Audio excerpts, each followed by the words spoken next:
Hi friends, welcome back to my channel. ಇವತ್ತಿನ ವಿಡಿಯೋದಲ್ಲಿ ನಾನು ನಿಮಗೆ ನನ್ನ Monday routine and next Tuesday routine ಎರಡನ್ನೂ ಶೇರ್ ಮಾಡ್ತಾ ಇದ್ದೀನಿ.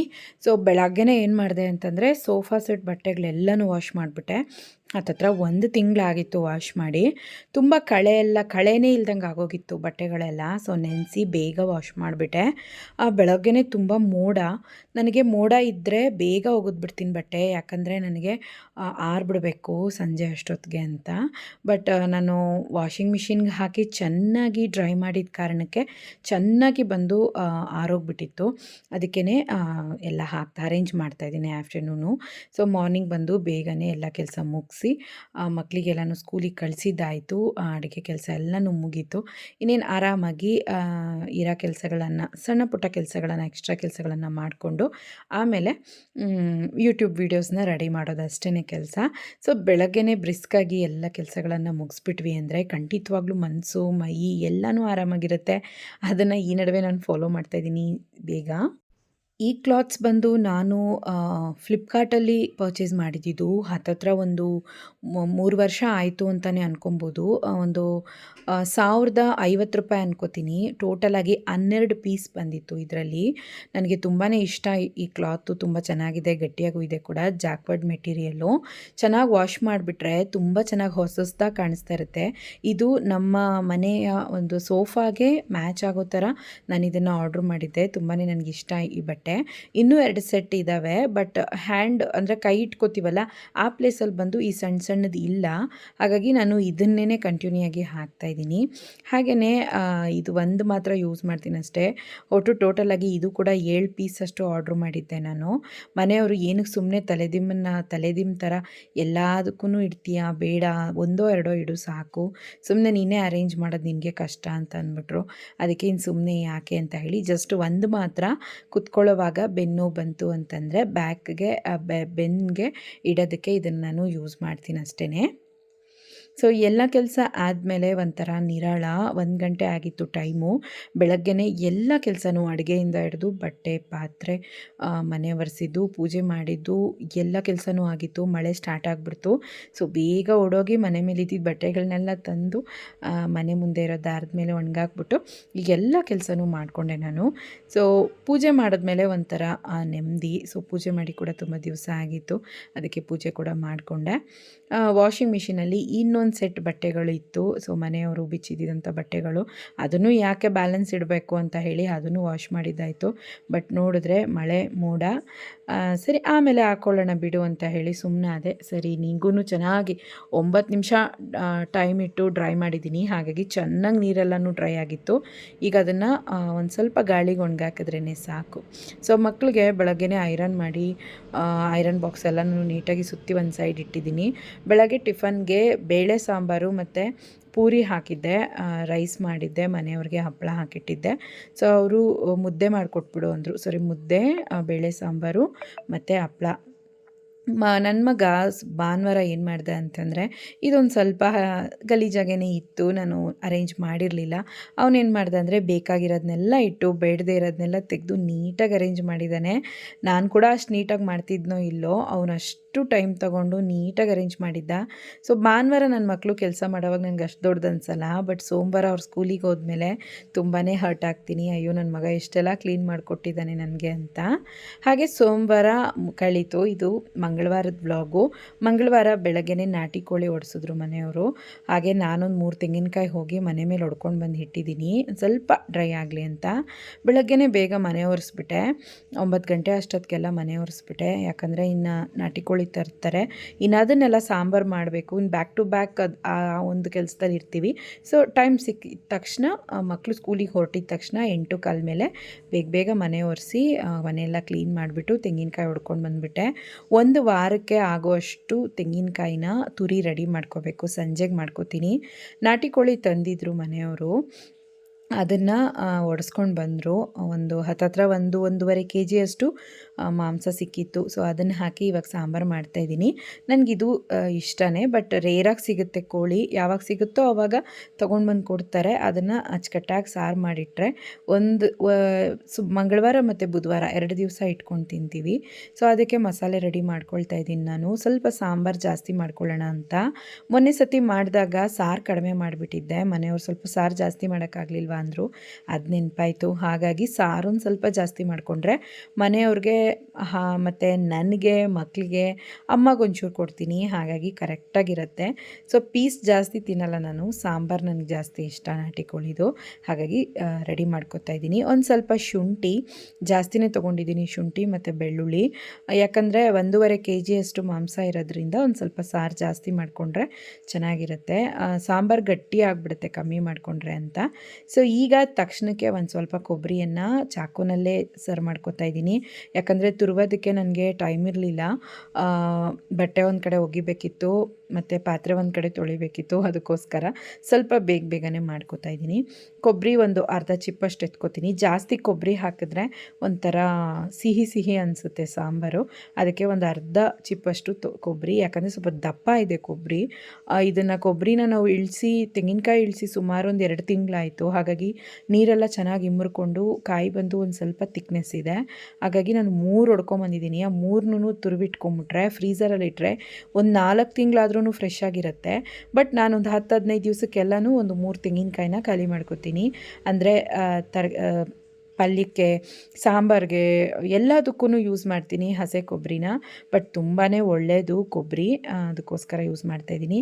ವೆಯ್ಟ್ ಲಾಸ್ ಮಾಡೋ ಪ್ಲ್ಯಾನಲ್ಲಿರೋದ್ರಿಂದ ಆದಷ್ಟು ಕೊಬ್ಬರಿನ ಬೇರೆ ಐಟಮ್ಸ್ಗೆ ಹಾಕೋವಾಗ ಹುರಿದು ಹಾಕೋತೀನಿ, ಒಣ ಕೊಬ್ಬರಿ ಟೈಪಲ್ಲಿ. ಈಗ ಒಂದು 4 ಈರುಳ್ಳಿ ತೊಗೊಂಡಿದ್ದೀನಿ. ಮತ್ತು ಕರಿಬೇವಿನ ಸೊಪ್ಪು ಒಬ್ಬರು ಹೇಳಿದ್ರಿ ನನಗೆ, ನಾನ್ ವೆಜ್ಗೆ ಕರಿಬೇವಿನ ಸೊಪ್ಪು ಹಾಕಬೇಡಿ ಅಂತ. ಬಟ್ ಹಾಕಿ ನೋಡಿ, ತುಂಬಾ ಚೆನ್ನಾಗಿರುತ್ತೆ ಟೇಸ್ಟು, ಜೀರ್ಣನೂ ಚೆನ್ನಾಗಾಗುತ್ತೆ. ಕರಿಬೇವಿನ ಸೊಪ್ಪು ಆದಷ್ಟು ಯೂಸ್ ಮಾಡ್ತಾ ಇರ್ತೀನಿ ನಾನು.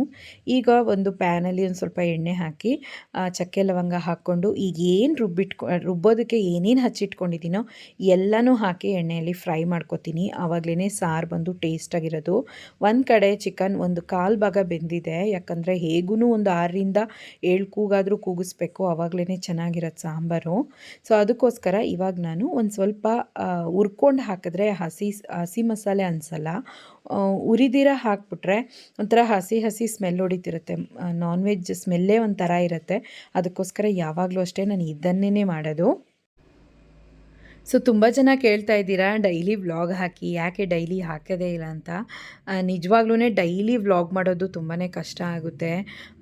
ಆಲ್ರೆಡಿ ಮಲ್ಟಿಪಲ್ ಚಾನಲ್ಸ್ ಇರೋದ್ರಿಂದ ಎಲ್ಲ ಕಡೆನೂ ಗಮನ ಕೊಡಬೇಕು, ಎಲ್ಲದಕ್ಕೂ ವಿಡಿಯೋ ಹಾಕಬೇಕು. ಒಂದಕ್ಕೆ ಹಾಕಿದ್ರೆ ಒಂದಕ್ಕೆ ಹಾಕೋಕ್ಕೆ ಆಗ್ತಾಯಿಲ್ಲ ನನ್ನಿಂದ. ಬಟ್ ಈಗ ಆದಷ್ಟು ಟ್ರೈ ಮಾಡ್ತಾ ಇದ್ದೀನಿ. ಅಡುಗೆ ಯಾವುದಾದ್ರೂ ಸ್ಪೆಷಲಾಗಿ ಮಾಡಿದ್ರೆ ಮಾತ್ರ ವಿಡಿಯೋ ತೆಗಿತೀನಿ. ಎಲ್ಲ ನಿಮಗೆ ಗೊತ್ತಿರೋ ಅಡುಗೆನೇ ಆದರೆ ನಾನು ಮತ್ತೆ ರಿಪೀಟಾಗಿ ಅದನ್ನು ತೋರ್ಸೋಕ್ಕೆ ಹೋಗಲ್ಲ. ಇಂಪಾರ್ಟೆಂಟ್ ಏನಾದರೂ ಹೇಳೋ ಹಾಗೆ ಮಾತ್ರ ವ್ಲಾಗ್ನ ನಾನು ಮಾಡ್ತೀನಿ. ನಿಮಗೂ ಬೋರ್ ಮಾಡೋದು ಬೇಡ ಅಂತ ಅಷ್ಟೇ. ವಿಡಿಯೋ ಜೊತೆಗೆ ಮೋಟಿವೇಟ್ ಆಗು ಹೇಳಿ ಅಂತ ಹೇಳಿ ತುಂಬ ಜನ ಪ್ರಾಬ್ಲಮ್ಸ್ ಬಗ್ಗೆ ಮೇಲ್ ಮಾಡಿದ್ದೀರಾ ಮತ್ತು ಕಮೆಂಟ್ಸ್ ಮಾಡಿದ್ದೀರಾ. ಸೊ ನಾನು ರಿಪೀಟೆಡಾಗಿ ಹಾಕ್ತಾನೇ ಇರ್ತೀನಿ ಕೂಡ, ನಿಮ್ಗೆ ಯೂಸ್ಫುಲ್ ಆಗೋ ಥರ. ತುಂಬ ಅಪ್ರಿಷಿಯೇಟ್ ಆಗಿ ಕಮೆಂಟ್ಸ್ ಕೂಡ ಬರುತ್ತೆ. ತುಂಬ ಖುಷಿಯಾಗುತ್ತೆ ಆ ಥರ ಕಮೆಂಟ್ಸ್ ಓದುವಾಗ.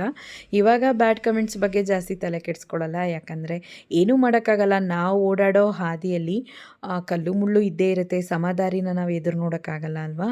ಸೊ ಅದಕ್ಕೋಸ್ಕರ ಮಸಾಲೆನ ರೆಡಿ ಮಾಡ್ಕೊಂಡಿದ್ದಾಯಿತು.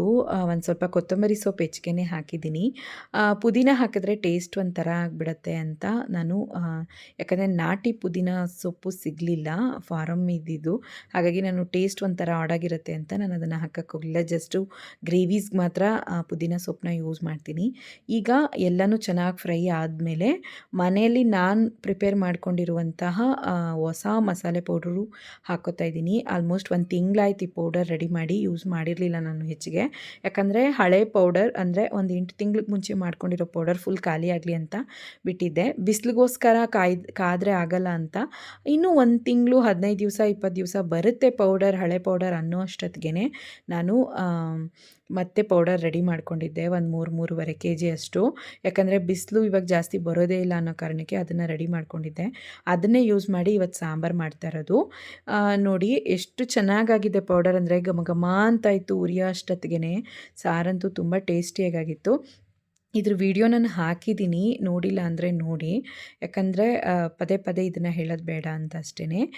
ಕ್ವಾಂಟಿಟಿ ಎಲ್ಲನೂ ಎಷ್ಟು ಏನು ಅಂತ ಹೇಳಿ. ಜಸ್ಟ್ ಇದು ನಾನ್ ವೆಜ್ಜಿಗೆ ಮಾತ್ರ ಪೌಡರು. ಹತ್ತತ್ರ ನನಗೆ ಒಂದು 8ರಿಂದ 10 ತಿಂಗಳು ಬರುತ್ತೆ. ಯಾಕಂದರೆ ನಮ್ಮ ಮನೇಲಿ ನಾನು ನಾನ್ ವೆಜ್ಜು ವಾರಕ್ಕೆ 1 ಸತಿ ಇಲ್ಲ 2 ಸತಿ ಮಾಡ್ತೀನಿ. ಅದಕ್ಕೆ ತಕ್ಕ ಹಾಗೆ ನಾನು ಮಸಾಲೆ ಸಾಂಬಾರ್ಸ್ ಜಾಸ್ತಿ ಮಾಡ್ತೀನಿ. ಎಣ್ಣೆ ಬದನೆಕಾಯಿ ಸಾರು, ಮತ್ತು ಬಂದು ಮೊಳಕೆ ಕಟ್ಟಿದ ಸಾಂಬಾರು, ಈ ರೀತಿ ನಾನು ಜಾಸ್ತಿ ಮಾಡೋದ್ರಿಂದ ನನಗೆ ಪೌಡರ್ ಬೇಕಾಗತ್ತೆ. ಮತ್ತು ಪದೇ ಪದೇ ಈ ಕೆಲಸದಲ್ಲಿ ಕುತ್ಕೊಳ್ಳಲ್ಲ, ಉರಿಯೋ ಕೆಲಸದಲ್ಲಿ. ಅಂದರೆ 3 kg ಧನಿಯಾ ಉರಿಬೇಕು, 1 kg ಮೆಣಸಿನ್ಕಾಯಿ ಉರಿಬೇಕು, ಎಷ್ಟೊಂದು ಐಟಮ್ಸ್ ನಾವು ಒಣಗಿಸಿ ಉರಿಯೋ ಅಷ್ಟೊತ್ತಿಗೆ ಖಂಡಿತವಾಗ್ಲೂ ಒಂದು ದಿವಸ ಬೇಕು. ಸಾಕಾಗುತ್ತೆ, ರೆಸ್ಟ್ ಮಾಡಿಬಿಡ್ಬೇಕು ಅವತ್ತು ಸಂಜೆ ಅಷ್ಟೊತ್ತಿಗೆ. ಆ ಕೆಲಸ ನೆನೆಸ್ಕೊಂಡ್ರೇ ಹೆದರಿಕೆ ಆಗುತ್ತೆ ನನಗೆ. ಅದಕ್ಕೋಸ್ಕರನೇ ಕರೆಕ್ಟಾಗಿ ನನಗೆ ಒಂದು 10 ತಿಂಗಳು ಬರೋ ಅಷ್ಟು ನಾನು ಪೌಡರ್ ರೆಡಿ ಮಾಡಿಡ್ತೀನಿ. ಒಂದೊಂದು ಸತಿ ಅಮ್ಮ ಕೂಡ ಕೇಳ್ತಾರೆ, ಅಮ್ಮ ಕೂಡ ಕೊಡ್ತೀನಿ ನಾನು. ಅದಕ್ಕೋಸ್ಕರ ಒಂದು ಸ್ವಲ್ಪ ಹೆಚ್ಚಿಗೆ ಮಾಡಿಕೊಂಡು ಯೂಸ್ ಮಾಡೋದು. ಈ ಬಾಕ್ಸಲ್ಲಿ ಹಾಕಿರೋ ಪೌಡರ್ ಹತ್ತತ್ರ ನನಗೆ 1.5 ತಿಂಗಳಾದ್ರೂ ಬರುತ್ತೆ. ಅಲ್ಲಿವರೆಗೂ ಈಗ ದೊಡ್ಡ ಬಾಕ್ಸ್ ಮುಚ್ಚಿಟ್ಟಿದ್ದೀನಲ್ಲ, ಮತ್ತೆ ಅದನ್ನು ಓಪನ್ ಮಾಡೋದೇ ಇಲ್ಲ. ಸೊ ಫ್ರೆಶ್ನೆಸ್ನ ಹಾಗೇ ಅದು ಉಳಿಸ್ಕೊಂಡಿರುತ್ತೆ. ಸೊ ಪೌಡರ್ನ ನೀಟಾಗಿ ಹಾಕ್ಬಿಟ್ಟು ಕಲಿಸ್ಕೊಟ್ಟಿದ್ದಾಯಿತು. ಈಗ ಇದನ್ನು ಹಾರಾಕ್ಬಿಟ್ಟು ಚೆನ್ನಾಗಿ ನುಣ್ಣಗೆ ರುಬ್ಬಿಬಿಟ್ಟು ಆಮೇಲೆ ನಾನು ನಾನ್ ವೆಜ್ಗೆ ಇದೇನಿದೆ ಕೋಳಿ ಅದಕ್ಕೆ ಹಾಕ್ಕೊಂಡು ಒಂದು 4ರಿಂದ 5 ಕೂಗು ಇಲ್ಲ 6 ಕೂಗು ಕೂಗಿಸ್ಕೊತೀನಿ. ಸಿಮ್ ಕಮ್ಮಿ ಮಾಡಿಟ್ಟು ಒಂದು 2 ಕೂಗು ಬರೋ ಅಷ್ಟು ವೆಯ್ಟ್ ಮಾಡ್ತೀನಿ. ಸೊ ಒಂದು 4 ಕೂಗು ಫಾಸ್ಟಾಗಿ ಬರುತ್ತೆ, ಇನ್ನು 2 ಕೂಗು ಬಂದು ನಿಧಾನಕ್ಕೆ ಬರುತ್ತೆ. ಅಂದರೆ ಸಿಮ್ ನಾವು ಫುಲ್ ಕಮ್ಮಿ ಇಡಬೇಕು. ಆ ಸ್ಟೇಜಲ್ಲೇ ಮಟನ್ ಬಂದು ಇಲ್ಲ ಚಿಕನ್ ಬಂದು ಚೆನ್ನಾಗಿ ಬೇಯೋದು. ಎಷ್ಟು ಫಾಸ್ಟಾಗಿ ವಿಶಿಲ್ ಹೊಡೆದ್ರೂ ಅಷ್ಟು ಬೇಗ ಬೆಂದಿರಲ್ಲ, ಇದು ನೆನ್ಪಿಟ್ಕೊಳ್ಳಿ. ತುಂಬ ಗಟ್ಟಿ ಮಾಂಸ ಅಂತಂದರೆ ಒಂದು 2 ವಿಶಿಲ್ ಆದರೂ ಇಲ್ಲ 3 ವಿಶಿಲ್ ಆದರೂ ಸಿಮ್ ತುಂಬ ಕಮ್ಮಿ ಇಟ್ಟು ನಾವು ಕೂಗಿಸ್ಕೊಳ್ಳೋವಾಗ ಸಾಂಬಾರು ಬಂದು ತುಂಬ ಚೆನ್ನಾಗಿ ಬೆಂದಿರುತ್ತೆ. ಸೊ ಈ ಸ್ಟೇಜಲ್ಲಿ ನಾವು ಒಂದು ಅರ್ಧ ಲೋಟ ನೀರನ್ನು ಎಕ್ಸ್ಟ್ರಾ ಹಾಕ್ಕೋಬೇಕು. ಯಾಕಂದರೆ ಕೂಗ್ಸೋದ್ರಿಂದ ಅದು ಬಂದು ಗಟ್ಟಿ ಆಗಿಬಿಡುತ್ತೆ, ಅದಕ್ಕೋಸ್ಕರ. ಸೊ ಎಕ್ಸ್ಟ್ರಾ ಹಾಕ್ಕೊಂಡು ನಾವು ಕೂಗಿಸ್ಕೊಳ್ಳೋವಾಗ ನಮಗೆ ಅದು ಸಾಂಬಾರು ಸರಿಯಾದ ಪ್ರಮಾಣದಲ್ಲಿ ತಿಕ್ನೆಸ್ ಇರುತ್ತೆ. ನಾವು ತುಂಬ ಕರೆಕ್ಟಾಗಿ ಇಟ್ಟು ಕೂಗಿಸೋವಾಗ ನೀರು ಕಮ್ಮಿಯಾಗಿ ಗಟ್ಟಿ ಆಗಿಬಿಡುತ್ತೆ. ಅದನ್ನು ನೋಡ್ಕೊಳ್ಳಿ. ಯಾವತ್ತೂ ಅಷ್ಟೇ ನಾನ್ ವೆಜ್ ಸಾಂಬಾರು ತುಂಬ ನೀರಾಗೂ ಇರಬಾರ್ದು, ತುಂಬ ಗಟ್ಟಿಯಾಗೂ ಇರಬಾರ್ದು. ಹಾಕಿದ್ರೆ ತಟ್ಟೆಯಲ್ಲಿ ಅಚ್ಚುಕಟ್ಟಾಗಿ ಅಲ್ಲೇ ಇರಬೇಕು ಸಾಂಬಾರು. ಅಷ್ಟರ ಮಟ್ಟಿಗೆ ನೀರಾಗಿದ್ದರೆ ಸಾಕು. ತುಂಬ ನೀರು ಮಾಡಿಬಿಟ್ರೆ ಅಷ್ಟು ಟೇಸ್ಟ್ ಇರಲ್ಲ. ನೋಡಿ ಈ ಒಂದು ಪದದಲ್ಲಿದ್ದರೆ ಸಾಕು. ನಾನು ಟೇಸ್ಟ್ ನೋಡಿ 1-2 ಸಲ ಟೇಸ್ಟ್ ನೋಡಿ ಉಪ್ಪು ಹಾಕ್ತೀನಿ. ಕುದಿಯೋ ಸ್ಟೇಜಲ್ಲಿ ಉಪ್ಪು ನೋಡಿ ಹಾಕ್ತೀನಿ. ಯಾಕಂದರೆ ಕಲ್ಲು ಉಪ್ಪು ಕರಗೋದಕ್ಕೆ ಟೈಮ್ ಕೊಡಬೇಕು. ಎಷ್ಟೋ ಸತಿ ನಾವು ಉಪ್ಪು ಹಾಕ್ಬಿಟ್ಟು ಮತ್ತೆ ಟೇಸ್ಟ್ ನೋಡಿ ಕಮ್ಮಿ ಇದೆ ಅಂತ ಮತ್ತೆ ಹಾಕ್ತೀವಿ. ಆಗೇನಾಗುತ್ತೆ ಅಂತಂದರೆ ಉಪ್ಪು ಜಾಸ್ತಿ ಆಗಿಬಿಡುತ್ತೆ. ನಾವು ಚಿಕನ್ಗೂ ಮೊದಲೇ ಉಪ್ಪು ಹಾಕಿರೋದ್ರಿಂದ ನೋಡಿ ಉಪ್ಪನ್ನು ಸಾಂಬಾರಿಗೆ ಹಾಕ್ಕೋಬೇಕು. ಸಾಲದಿದ್ದಕ್ಕೆ ಮಸಾಲೆ ನಾನು ಉರಿಯೋವಾಗೂ ಉಪ್ಪು ಹಾಕಿದ್ದೀನಿ. ಅದಕ್ಕೇ ಉಪ್ಪಂತೂ ನಾನು ತುಂಬ ಹೆದರಿ ಹಾಕ್ತೀನಿ, ಸಾಂಬಾರು ಹಾಳಾಗ್ಬಿಡುತ್ತೆ ಅನ್ನೋದು ಯಾವತ್ತೂ ಭಯ ನನಗೆ. ಉಪ್ಪನ್ನು ನಾವು ನೋಡಿ ಹಾಕಬೇಕು, ಕಮ್ಮಿನೇ ಹಾಕಬೇಕು. ಜಾಸ್ತಿ ಹಾಕ್ಬಿಟ್ರೆ ನಾವು ಅದನ್ನ ಸರಿಗಟ್ಟೋದು ತುಂಬ ಕಷ್ಟ. ಕಮ್ಮಿ ಹಾಕಿದ್ರೆ ಆಮೇಲೆ ಹಾಕಿ ಕುದಿಸ್ಕೋಬೋದಲ್ವ, ಅದಕ್ಕೆ. ಸೊ ತುಂಬ ಜನ ಕಮೆಂಟ್ ಮಾಡ್ತೀರಾ, ತುಂಬ ಜನ ನನ್ನ ಆಡ್ಕೋತಾರೆ ಅಕ್ಕಪಕ್ಕ. ನನಗೆ ತುಂಬಾ ಮನಸ್ಸಿನ ನೆಮ್ಮದಿನೇ ಇಲ್ಲ, ಸಮಾಧಾನನೇ ಇಲ್ಲ. ಏನು ಮಾಡೋದು, ಫ್ರೆಂಡಾಗೇ ಇರ್ತಾರೆ, ಏನಾದರೂ ಒಂದು ಅಂತಿರ್ತಾರೆ ಅಂತ. ಸೊ ಹೊಟ್ಟೆ ಕಿಚ್ಚಿನ ಜನ ಇದ್ದೇ ಇರ್ತಾರೆ, ದೊಡ್ಡದಾಗಿ ತಲೆಗೆ ಹಾಕ್ಕೋಬೇಡಿ. ಏನಾದರೂ ನಿಮ್ಮ ಬಗ್ಗೆ ಅಂತಿದ್ರು ಅಂದರೆ 1 ಮಾತು ಇಲ್ಲ 2 ಮಾತಲ್ಲೇ ಅವರಿಗೆ ಚುಚ್ಚಿದಂಗೆ ಮಾತಾಡಿ ಸೈಲೆಂಟ್ ಆಗಿಬಿಡಿ. ಅವ್ರಿಗೆ ನೀವು ಕೇಳೋ ಕ್ವೆಶ್ಚನಲ್ಲೇ ಅವ್ರು ಇನ್ನೊಂದು ಸತಿ ನಿಮ್ಮನ್ನು ಆಡ್ಕೋಬಾರ್ದು. ಆ ಥರ ನೀವು ಅವ್ರಿಗೆ ಕ್ವೆಶ್ಚನ್ ಮಾಡಿಬಿಟ್ಟು ನಿಮ್ಮ ಪಾಠಕ್ಕೆ ನೀವು ಇದ್ಬಿಡಿ. ಅವ್ರು ಏನೇ ಅಂದ್ಕೊಂಡು ಹೋಗಲಿ.